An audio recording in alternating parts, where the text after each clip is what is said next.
به اونها که حرفای من را گوش میکنن. پیغمبر خدا فرمود آخر این امت اول این امت را لعن و طرد میکنه. آخر امت شمایی. شما تو خانه تو تلویزیون دارید، موبایل دارید تو جیبتون، میبینید خیلی را که به ابوبکر توهین میکنن، به عمر توهین میشه، به عثمان توهین میشه.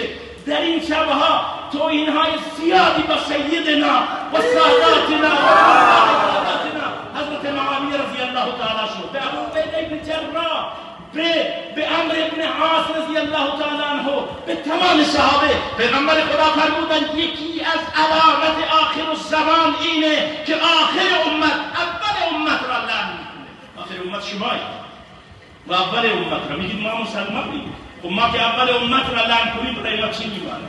برای ما هیچ چی نمیمانه. این حدیث رسول الله صلی الله علیه و سلم.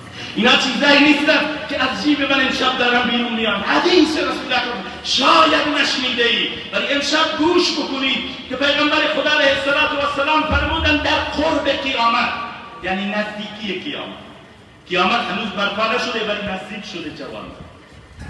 در این مشاهده میکنیم پیغمبر خدا علیه السلام فرمودن در قرب قیامت نمازها را مردم نمازهایشون غارت میشه، نمازها را غارت میکنن، نماز میخوانه نمیدانه چی خوانده، فکرش نیست الله اکبر وقتی میکنه فکرش به خدا نیست، اگر هم میخواند فکرش به دکانش.